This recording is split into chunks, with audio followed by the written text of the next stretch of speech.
আমার স্বামীর দিন ভালো যাচ্ছিল না। গত ১০ বছর ধরে তিনি একটি বেসরকারি প্রতিষ্ঠানে চাকরি করেছিলেন। হঠাৎ কোম্পানির আর্থিক সংকটের কারণে তাকে চাকরি থেকে ছাঁটাই করা হলো।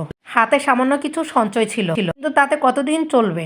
বাসায় ফিরে এসে আমার সামনে দাঁড়িয়ে অসহায়ের মতো বলল, আমার চাকরি চলে গেছে, এখন কি হবে? আমি শান্ত গলায় বললাম, চিন্তা করো না, আমরা একসঙ্গে পথ খুঁজে বের করব। আমার স্বামী দীর্ঘশ্বাস ফেলল। আমার আর কোনো অভিজ্ঞতা নেই, নতুন চাকরি পাবো কিভাবে? আমি একটু হেসে বললাম, তোমার রান্নার হাত তো দারুণ। তুমি যখন বিরিয়ানি রান্না করো সবাই প্রশংসা করে, কেন আমরা নিজেরাই কিছু করি না? প্রথমে আমার স্বামী দ্বিধাগ্রস্ত ছিলেন। এ কারণে ছিলেন, লোকজনকে আমার হাতের রান্না কিনবে? আমি বললাম, শুরু তো করতে হবে। আমি অনলাইনে অর্ডার নেওয়া শুরু করব, আর তুমি রান্না করবে। এবার শুরু হলো আমাদের নতুন যাত্রা। আমি ফেসবুকে একটি পেজ খুলি। পেজের নাম ছিল ঘরোয়া খাবার। পরিচিত জনদের জানালাম। প্রথম দিন মাত্র ৩টা অর্ডার পেলাম, কিন্তু সেগুলো ভালোভাবেই সামলালাম আমরা। ধীরে ধীরে অর্ডারের সংখ্যা বাড়তে লাগলো। স্বামীর মনে আত্মবিশ্বাস আসতে লাগলো। আমার স্বামী নতুন নতুন রকমের রান্না শিখলেন। কাস্টমারদের ফিডব্যাক অনুযায়ী মেনু পরিবর্তন করলেন। একদিন রাতে খেতে বসে স্বামী বললেন, তুমি না থাকলে আমি হয়তো হেরে যেতাম। তুমি পাশে দাঁড়িয়েছো বলে আজ আমরা আবার স্বপ্ন দেখতে পারছি। আমি হাসলাম। আমরা একসঙ্গে থাকলে সব পারবো। বিপদ আসবে, বাধাগ্রস্ত আসবে, হতাশা আসবে। এর জন্য বসে থাকলে তো হবে না। হতাশা দূর করতে হবে মনোবলের মাধ্যমে, আশার মাধ্যমে, স্বপ্নের মাধ্যমে, কাজের মাধ্যমে, পরিশ্রমের মাধ্যমে। যে কোনো সমস্যা আসা মানে নতুন কিছু শুরু করার সুযোগ।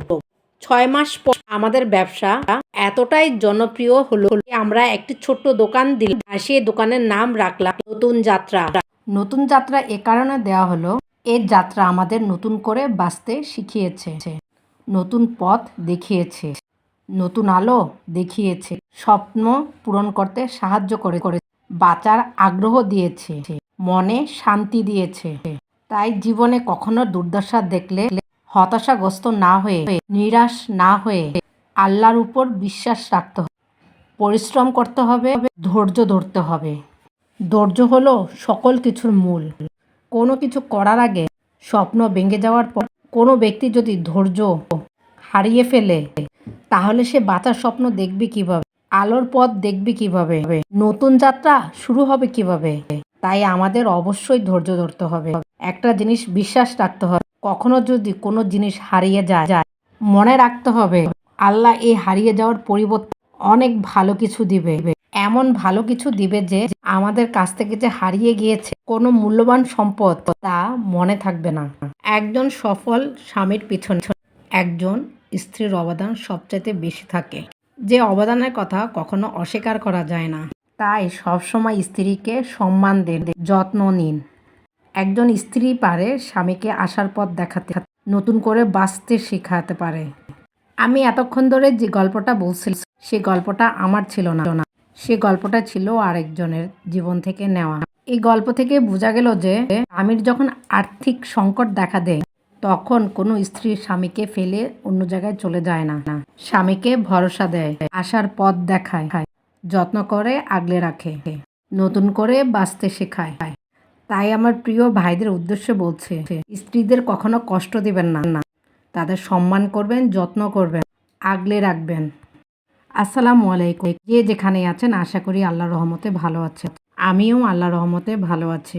আজকে আমরা ২১টা রোজার ইফতার করলাম। ২১টা রোজা কিভাবে যে চলে গেল টেরই পাওয়া গেল না, একটু কষ্টও লাগেনি। আপনাদের সবার আশা করি ঈদের কেনাকাটা শেষ।